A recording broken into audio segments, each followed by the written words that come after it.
CG, I'm Hannah. And I'm Lexi. And we have your CGTV weekly broadcast for December 11th, 2015.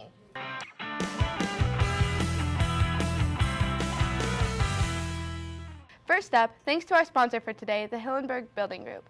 CGTV sometimes needs to bring issues up to our attention for our school, problems, concerns. So now, Maddie Weeks brings you an emotional report about one such issue that affects so many of us, the problem of mispronunciation. In the halls of our school, many students fall victim to the heinous crime of name mispronunciation. Here are their stories. I feel like less of a person. Personally, it feels like society doesn't care about me. It's about time people change that because it's 2015.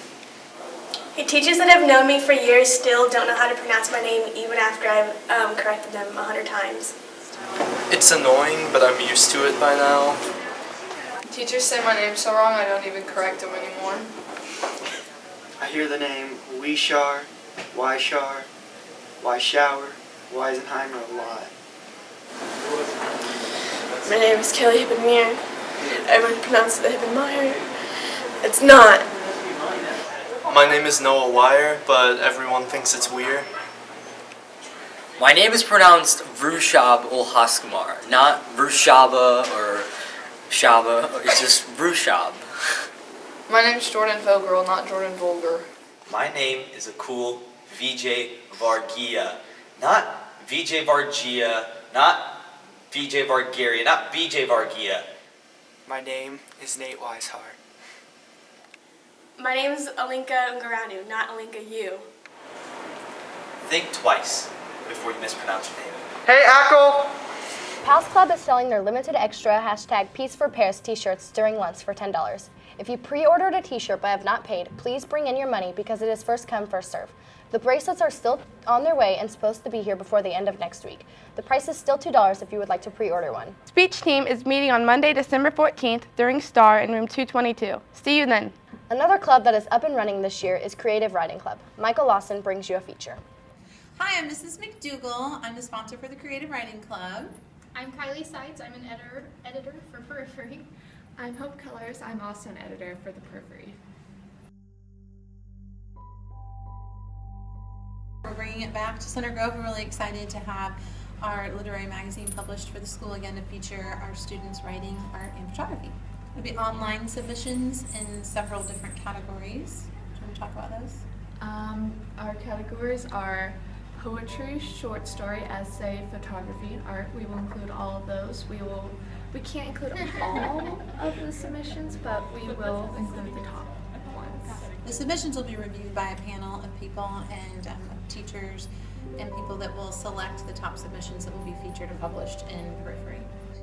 Creative Writing Club is about pretty much just getting the creative juices flowing and just talking about your ideas with a bunch of people that are in the club. And it's really exciting because you hear about all these other stories that people are talking about, and it's really exciting because you get so excited, oh seriously, you have to write that story. And it's just, you can't put words to it. It's really fun. It's nice to have a group of other people who understand the passions you have for writing and how it helps you, and just having a community to do it in instead of doing it all alone because it's such an individual thing in the beginning. And that's really nice to have. I like having other people writing with me because it sort of inspires me to continue writing. If you write alone, it's just sort of not really going to happen. But when you have somebody with you, you kind of push to do it more often. There's a classroom, it's about a classroom size, and all the people there are super friendly, and they all are excited. We all like the same things, and so we can't help but get so excited about the littlest things. So it's a nice group of kids. We have about 30 people in Creative Writing Club right now. So we have a Canvas group, and they submit their work there, and they encourage each other in the room. They participated in National Novel Writing Month as well in November. So it's just a positive place for kids to connect and work together on something they're passionate about, just like any other club or activity here at school.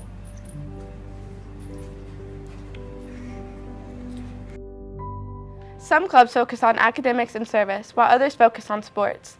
These club sports are active and in season. There's an open gym for Boys Club Volleyball today, Friday, December 11th, in the West Balcony Gym from 3 o'clock to 4:15.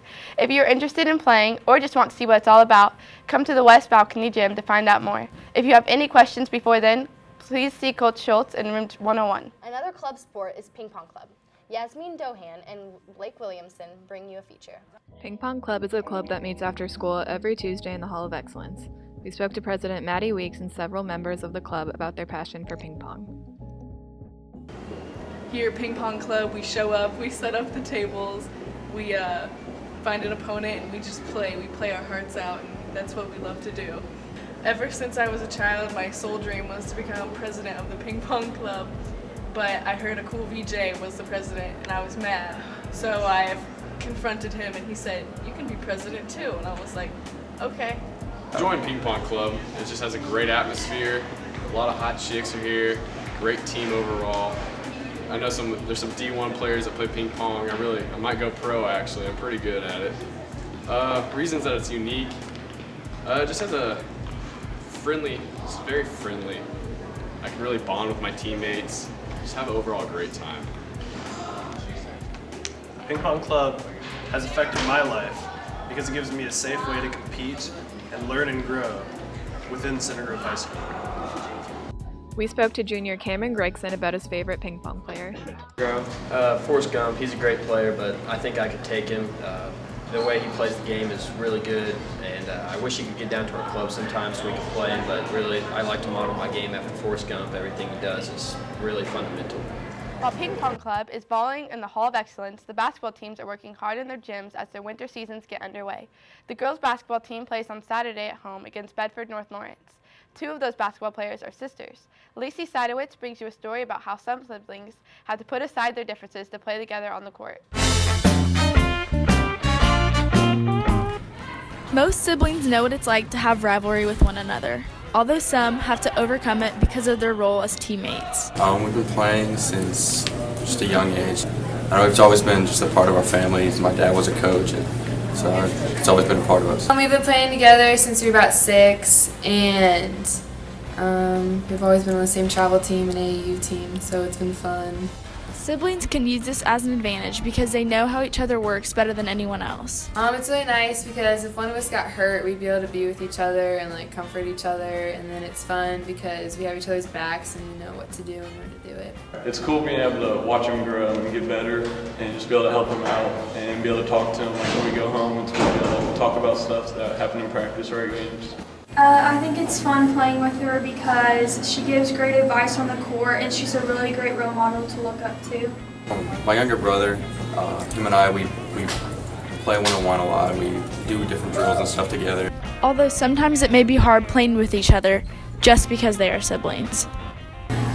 Something hard that's playing with her is when I'm playing against her, it's kind of hard to go hard on her because I don't want to hurt her. It can be frustrating because since we're sisters, we're allowed to yell at each other, so we can get mad pretty easily. It's pretty fun at times, kind of hard, but it's pretty cool.